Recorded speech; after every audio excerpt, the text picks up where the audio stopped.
This episode of the Media Leader podcast was edited by our production partner, Trisonic. For a full range of audio, media buying, and creative services, including podcast production, check out trisonic.co.uk.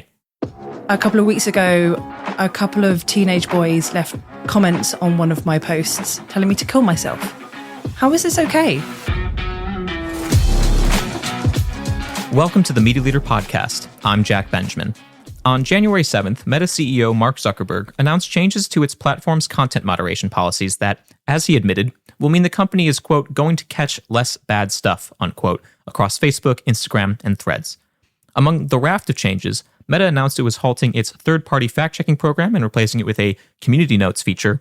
It also updated its hateful conduct policy to now allow users to call women household objects or refer to transgender or non-binary individuals as it, among numerous other dehumanizing examples.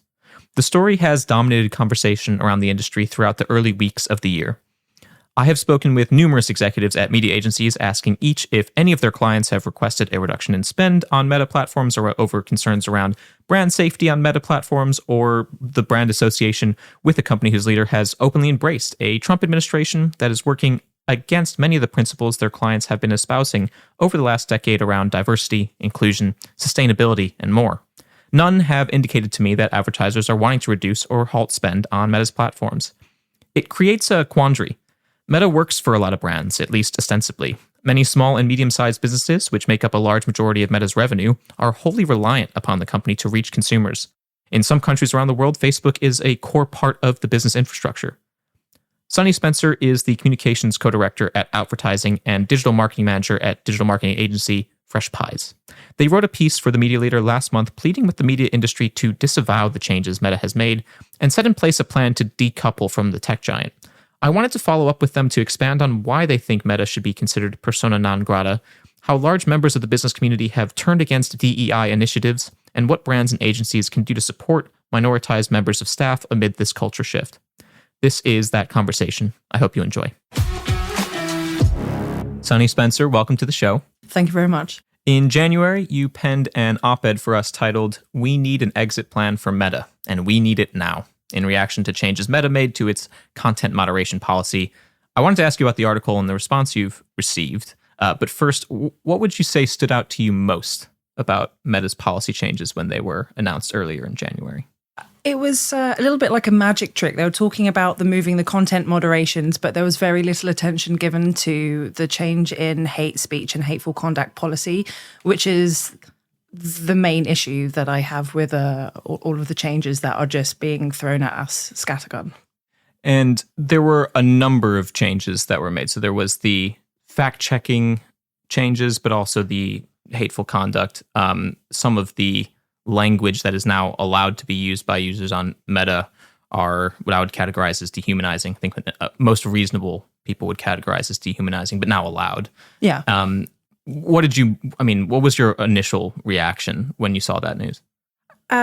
Blind fury, I think is reasonable to say, but it was more of a, okay, here we go. This is buckle in. We're up for 4 years of nonsense with what's going on with the new administration in the US. But this fundamental shift in policy is wildly influential. So if we think about how many people use Meta, like nearly 40% of the world use Meta every day, and over 55% of the UK uses Meta every day. And we already know that hate speech has been linked to hate crime. So with that going on in the background, when we're seeing things being removed and things being added into these policies, they have removed the rules about not describing women as property. They have removed the rules about not describing gender diverse people as an it. And they have actually explicitly said it's okay to call queer people and gender diverse people mentally ill.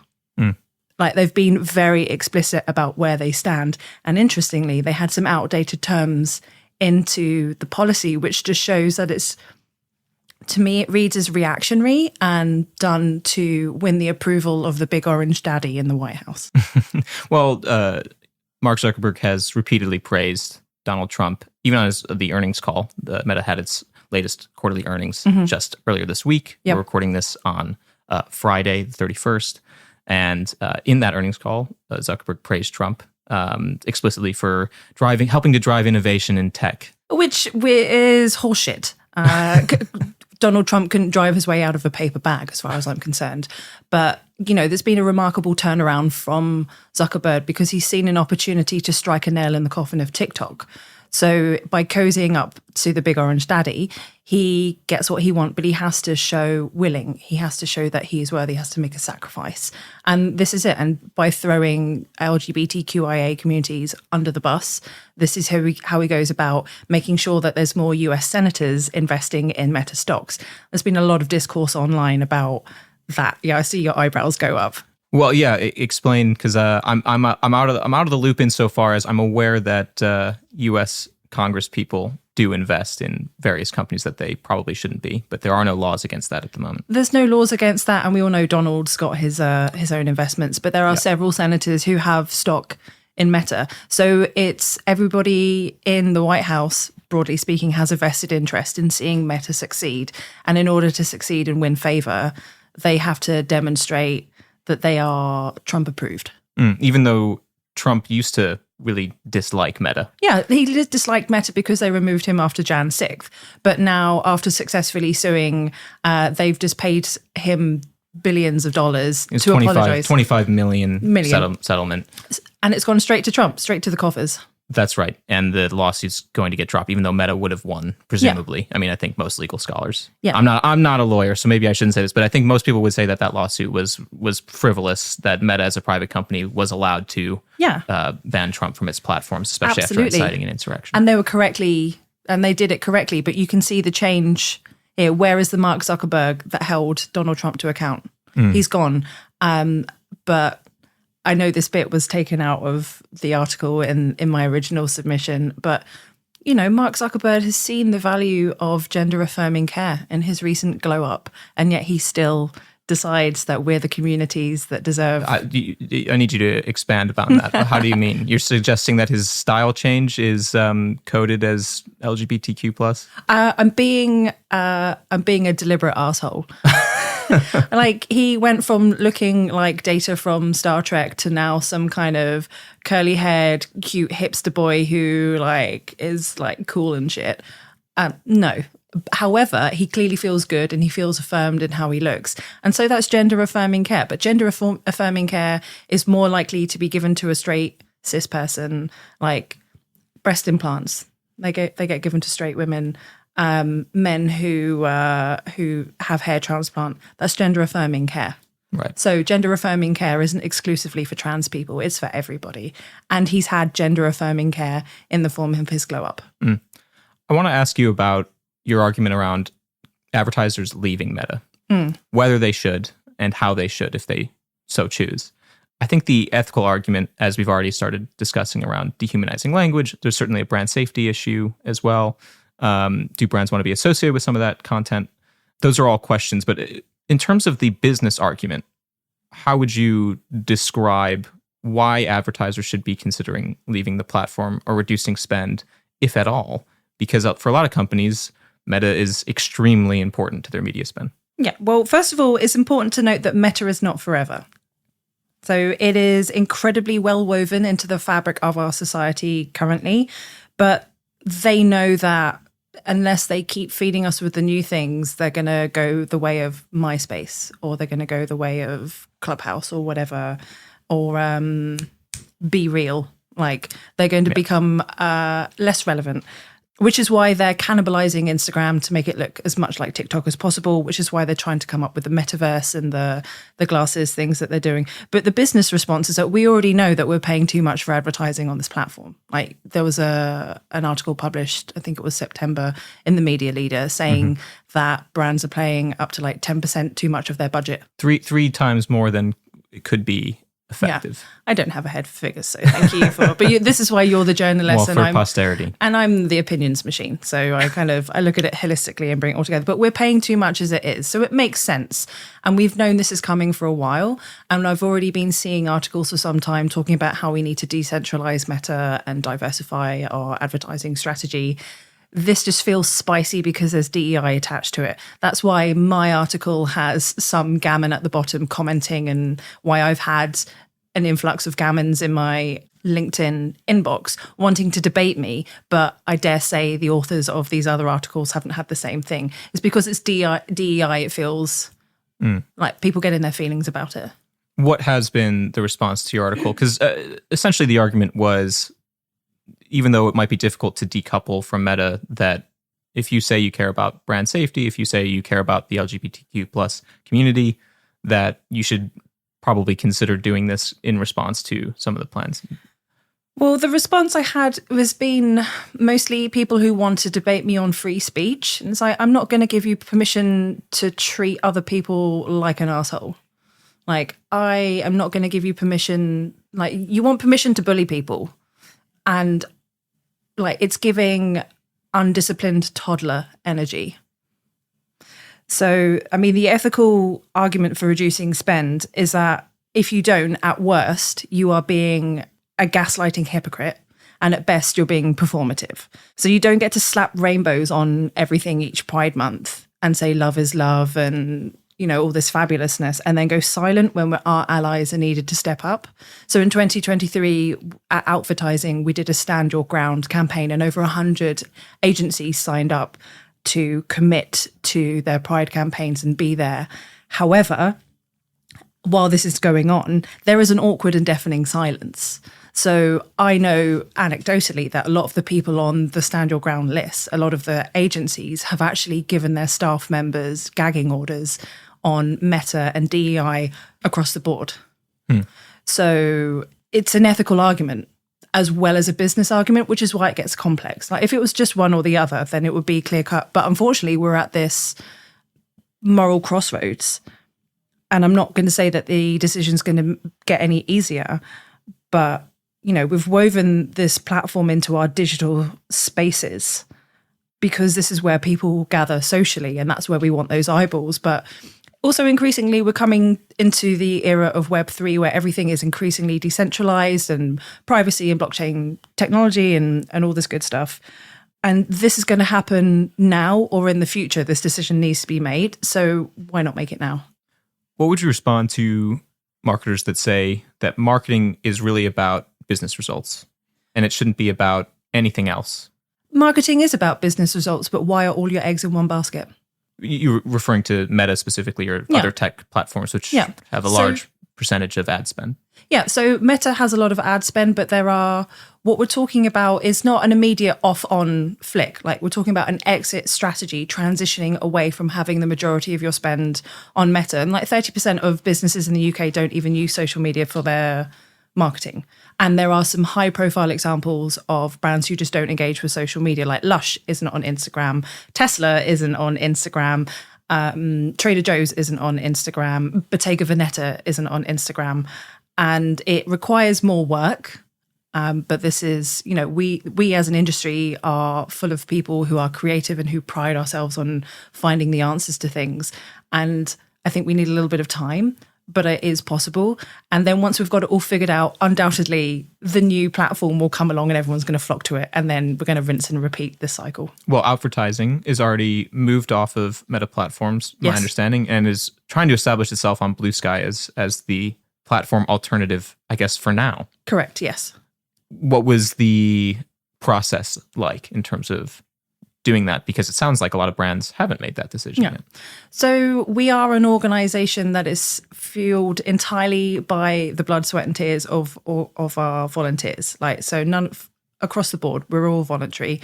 And it was a bit of a scrabble, but within a week of the news dropping about the changes, we had met and decided that something needed to be done, not just because of the sector that we operate in, but because Meta has been a partner of ours in terms of providing event space for our Outvertising live event for the last few years.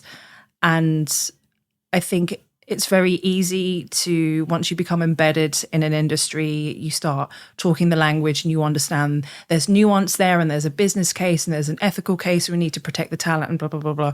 But what was really important to me as one of the loud voices in the room is that if we're not leading by example, what's the point?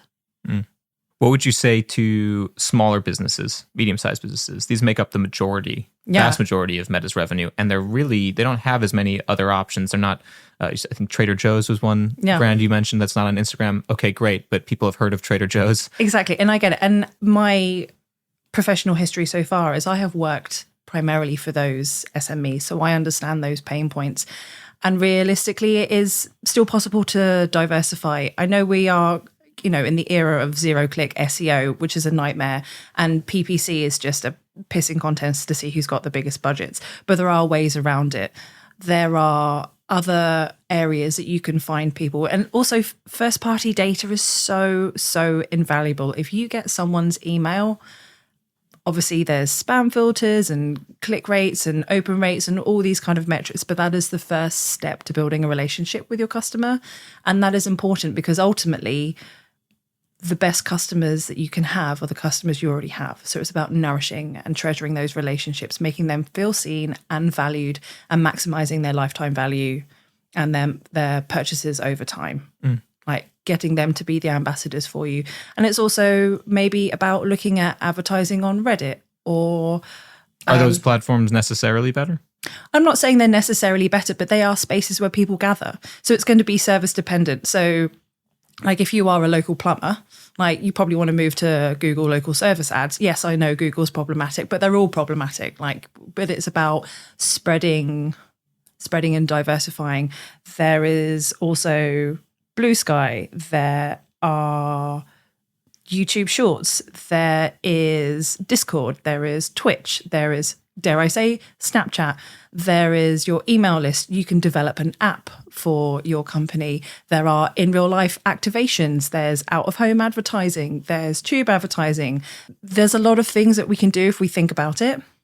And just because you have a small budget doesn't mean you can't be creative.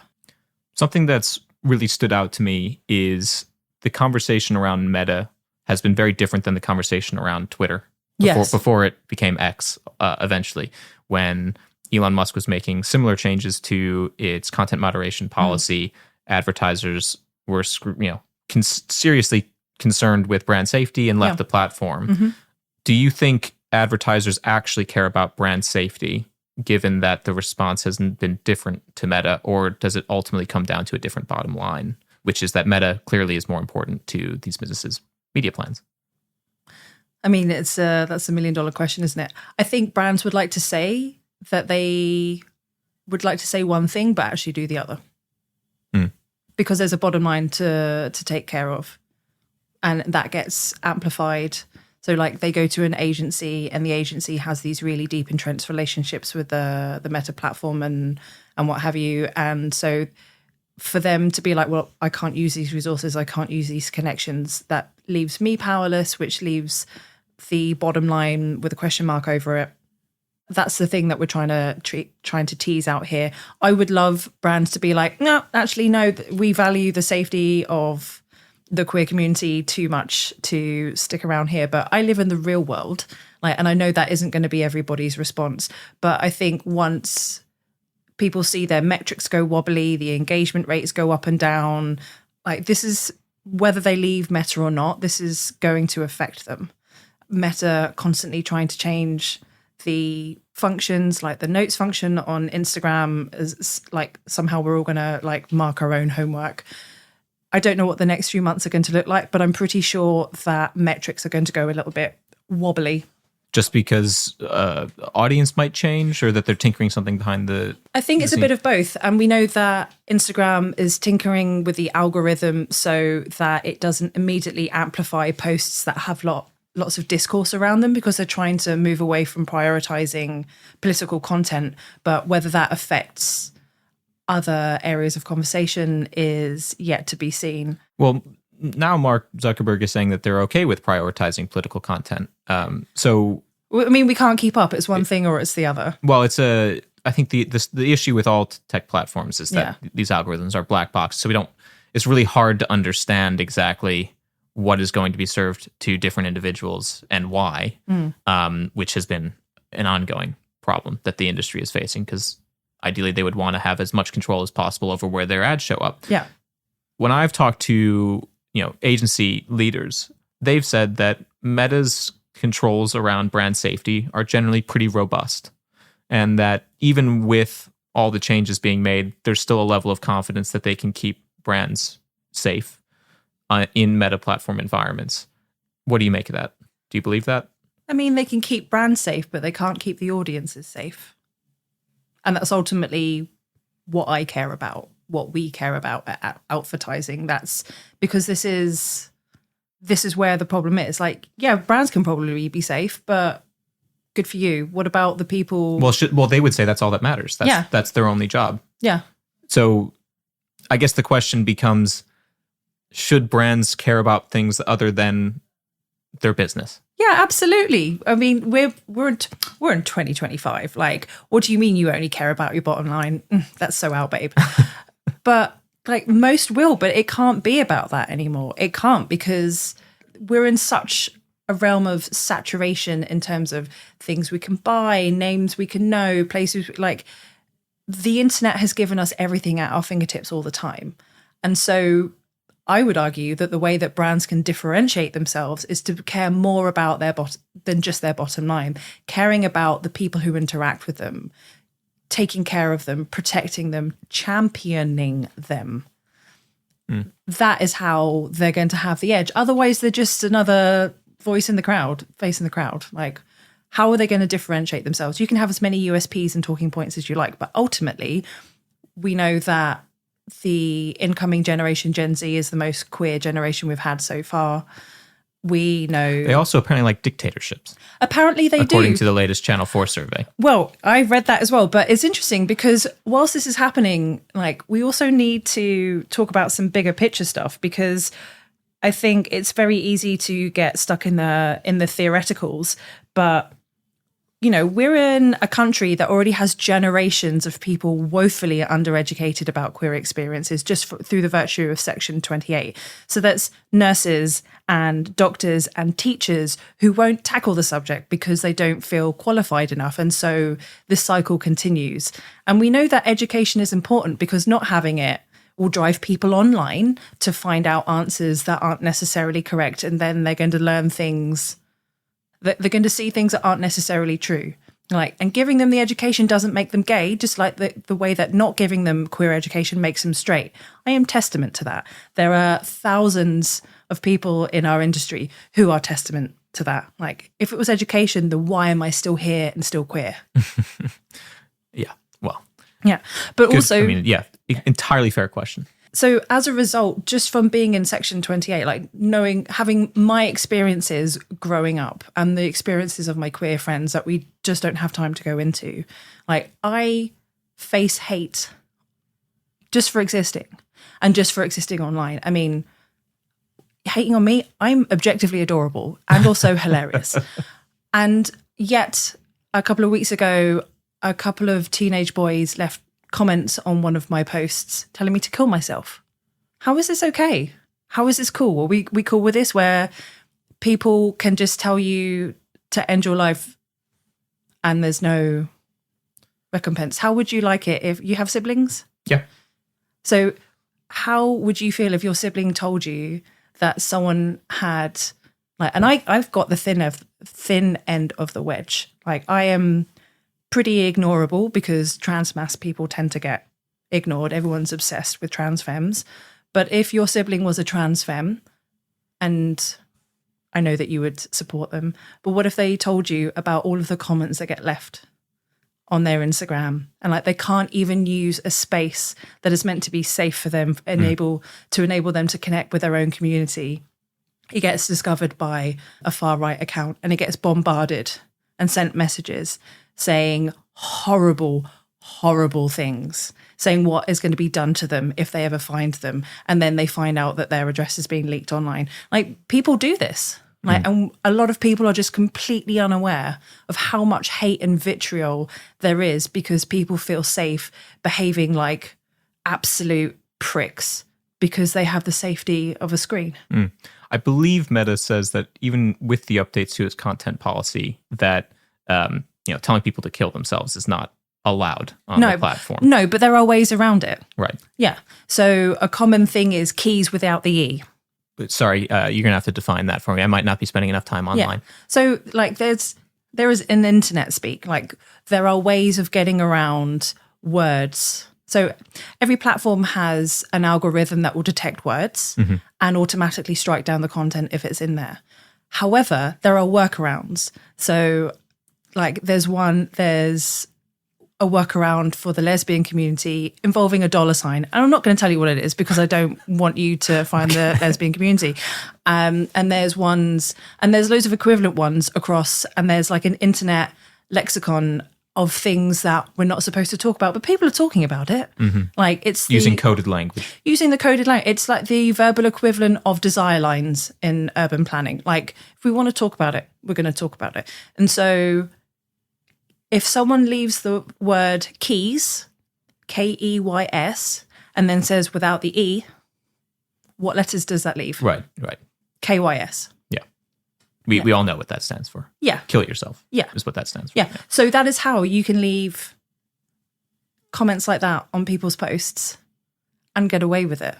And just because this is happening on Meta doesn't mean it's not happening elsewhere. Meta is like the big one. It's trickles through by osmosis. Like it's not going to stop at Meta. There's been a couple other recent developments at Meta that I wanted to get your opinion on. Just within the past week or so, Threads is now taking advertising. Of course they are. Well, this has been long planned, and per my own reporting, advertisers are interested. They don't appear to be too concerned about brand safety issues, and I mean, it's an early test, so I think they're waiting to see exactly what the results are going to be. But I'm curious how you think advertisers should be considering that platform, because the timing is very interesting. Meta's launching a new platform for advertising amid a lot of controversy. I mean, the people who are considering Threads as a potential place for brand safety are the people who aren't considering the rest of the Meta platforms. No, let me rephrase that. Like, it's the same shit, but a different font. Like, Threads isn't any safer than Instagram or Facebook for brand safety, but you already know that. What about Twitter? Because that's the direct competitor that Threads originally came to supplant. I think we need to accept that there's not going to be an easy segue to a Twitter equivalent. I personally don't like Threads. I don't like the fact that it was all forced upon us. It was the social media platform equivalent of that time Apple Music insisted everybody had that YouTube, the U2 album. Just stop trying to make fetch happen. It's not going to happen. Although they now have over 300 million monthly actives, although I don't think that's a particularly useful metric, 100 million daily active users on that platform, according to Adam Mosseri. Yeah. Do you use it? I have personally rolled back my use significantly since content moderation changes were announced in early January, and I'm primarily on Blue Sky. Were you actively using it? Were you aggressively? I was. Well, yeah, I mean, I think and I think brands probably feel the same way, but journalists just as well. You got to go where audiences are. Yeah. I mean, I think that's kind of the overarching theme. So if there's lots of audience there and you can build an audience on a platform, that can be really useful to you, be it a personal brand for a journalist or a business brand, right? And I started on that platform with very clear eyes about Meta's past in terms of various controversies, in terms of what they've done around content moderation, the whistleblower, Frances Haugen, as well as I would expect more whistleblowers to come. And I'll be trying to do some work. If anyone out there working at Meta is listening to this podcast, please reach out. I'd be happy to talk to you. So yeah, were you on Threads? No. Right. I think as a personal user, you have a certain amount of bandwidth for how many platforms you can give a damn about. And also you want to go in a way like where if you like to express yourself visually, if you want to do it by words, or you want to do it by a lot of words, or you want to do it with video, like you find where it makes sense for you, which is obviously why brands have to be across so many platforms and differentiate the tone of voice and the content atomization and blah, blah, blah, blah. Personally, I didn't get into it, mainly because I was really annoyed that I had it forced on me. Well, you surely it wasn't forced on you. I mean, you logged into Instagram one time and they said, hey, do you want to sign up for Threads? And they maybe asked you a couple dozen more times after that. And then they insisted on sending everybody notifications about Threads you might be interested in. Like, I personally want an opt-in, not an opt-out. Like, these notifications don't feel very GDPR compliant, but I get that it is a business who want to maximize every single product that they decide to push out there. I get that. I personally didn't like it. It felt clunky. And so I didn't use it. And Twitter was obviously something that you were wanting to move past from, or not? I enjoyed the freedom of just text. And as I think I've already said, I think I'm objectively hilarious. And I wanted more people to be able to enjoy that. And I think after a certain period of time, personal users, personal brand development on Instagram, you have to get very thoughtful and you start overthinking about where should this go? Does it go on the feed? Does it go in stories? Do I need to reshare this because I didn't get much reach? And it becomes a lot of work. And so there is something very freeing about having a text-based platform that I did miss. But I didn't want another meta platform. And so I chose Blue Sky.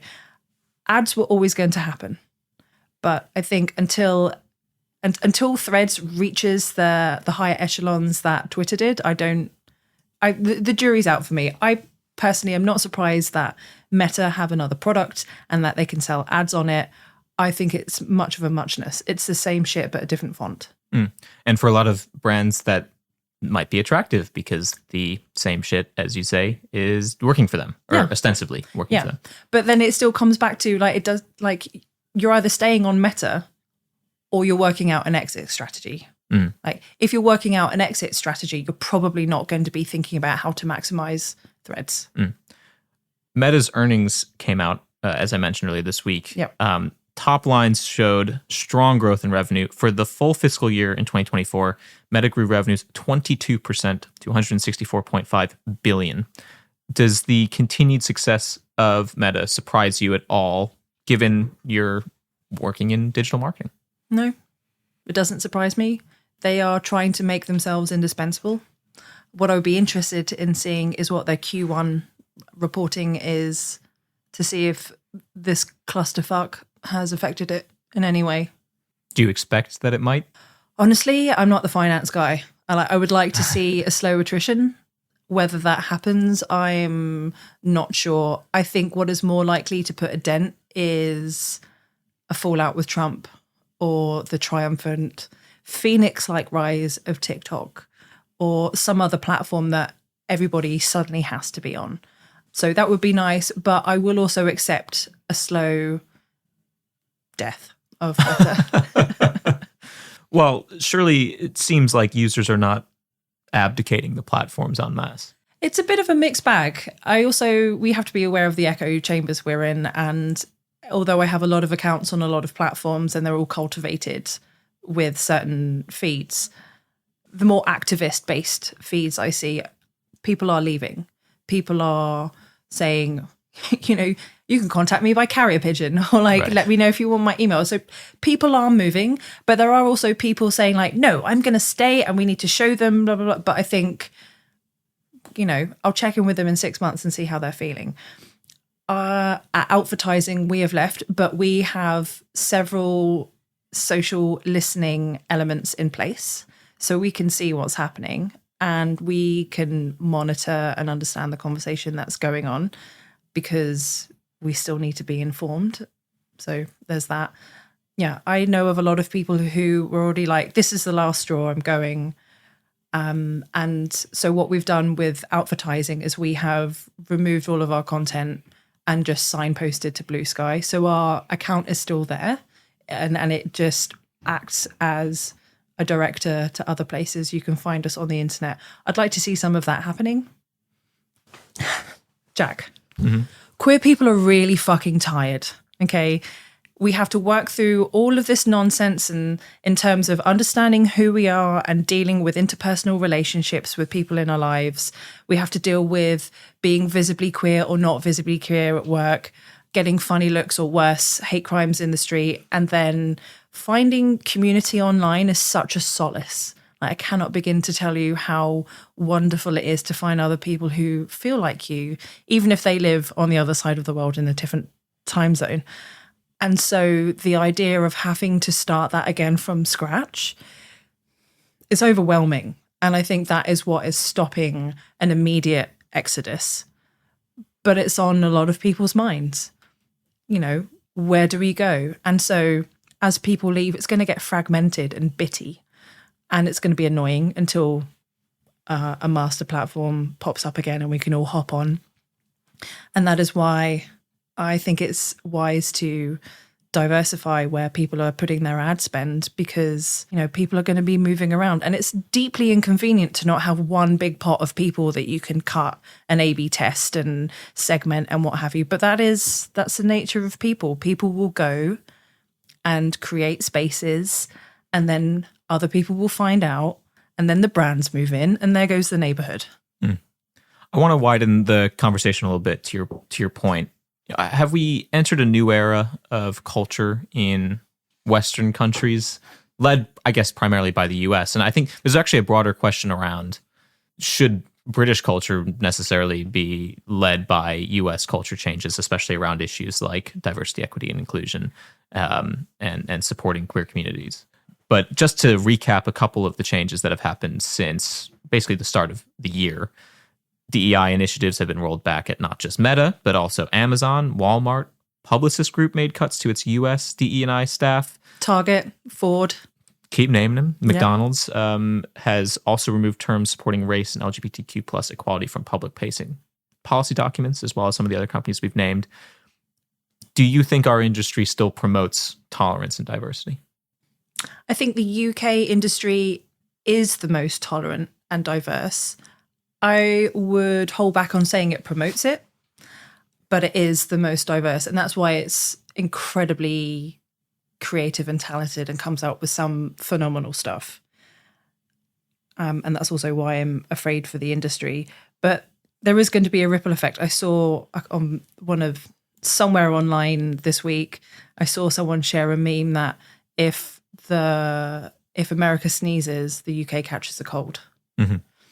And it will spill over, whether it is by choice. But seeing this happen day in, day out, it's the equivalent of the multiple touch point exposure from a brand. Like, you're seeing enough of this stuff, some people are going to think it's okay. Like, we're already seeing the Nazi salute that Elon did rebranded as the Elon salute, and like some. Well, I've seen it referred to as by various names, like hand gesture. Yeah. A bit watered down, ostensibly because it's legally very challenging to confirm that it is a Nazi salute without knowing his intent. And so newspaper publishers have been very careful about their language, even though I think most people know something when they see it. Yeah.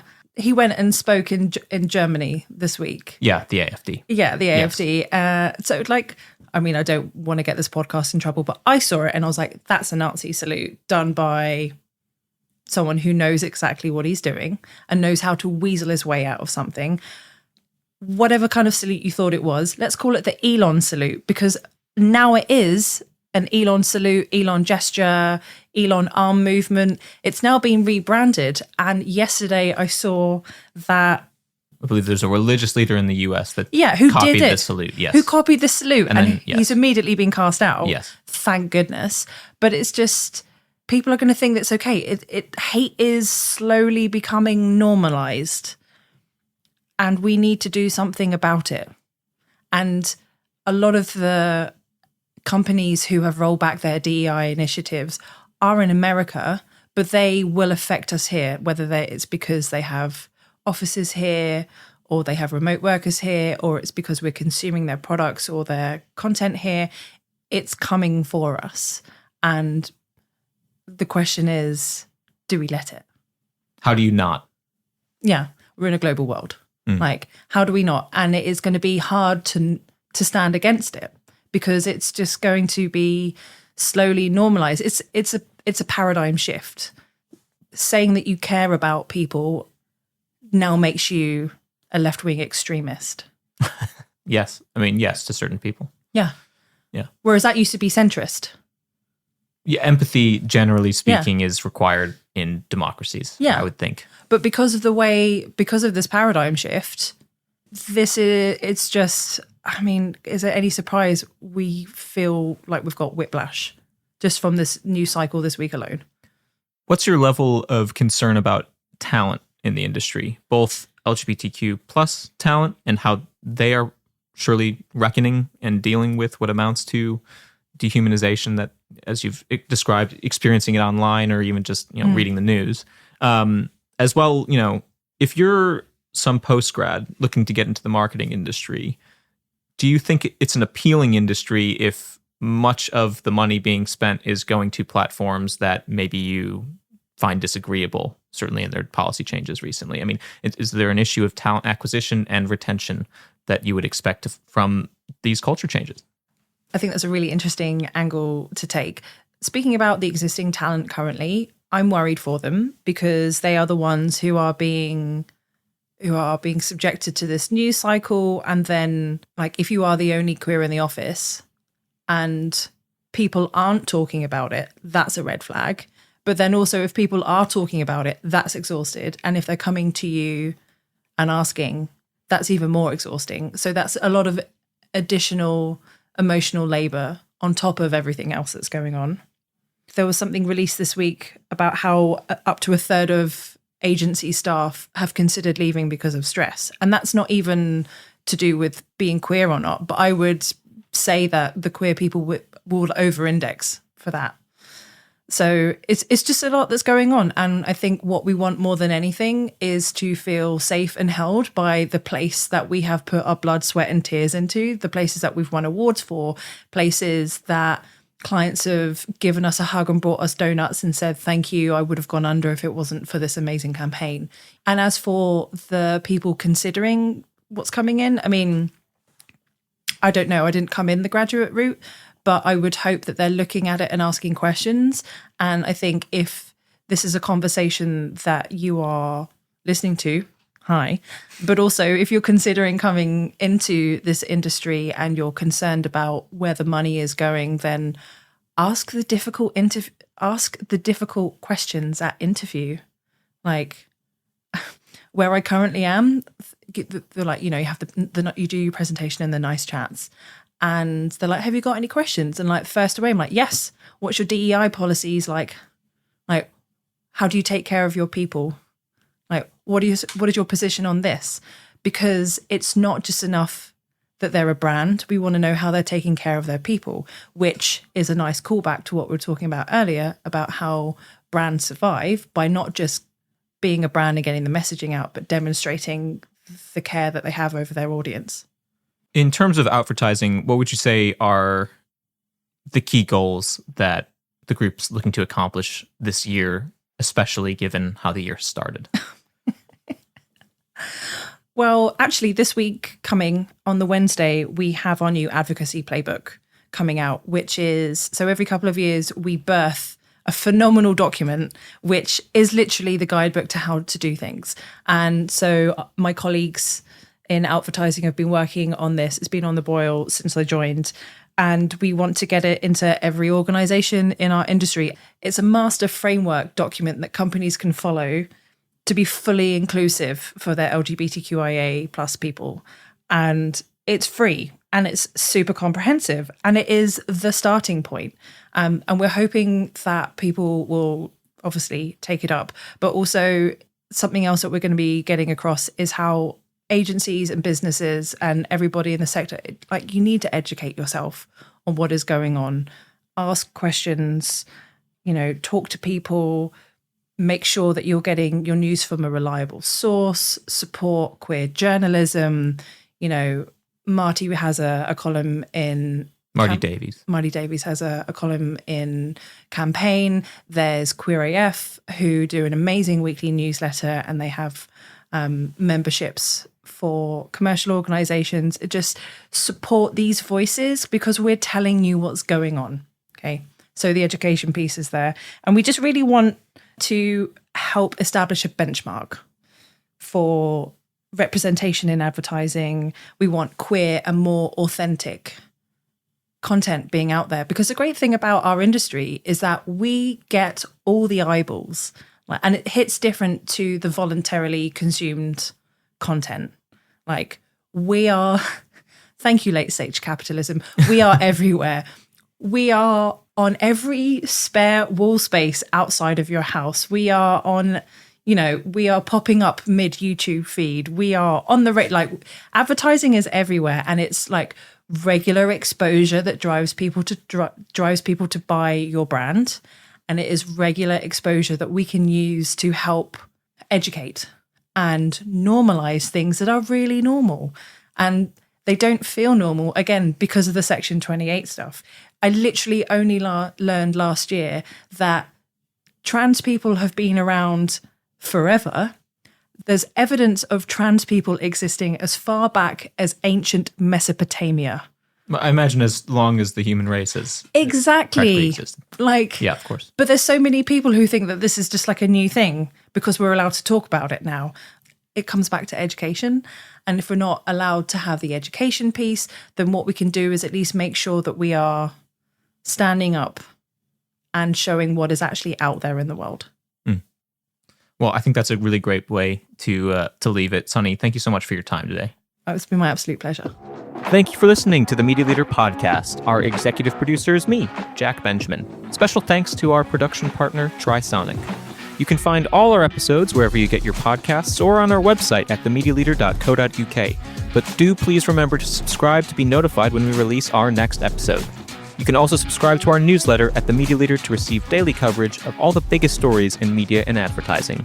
From all of us at The Media Leader, I'm Jack Benjamin. See you next time.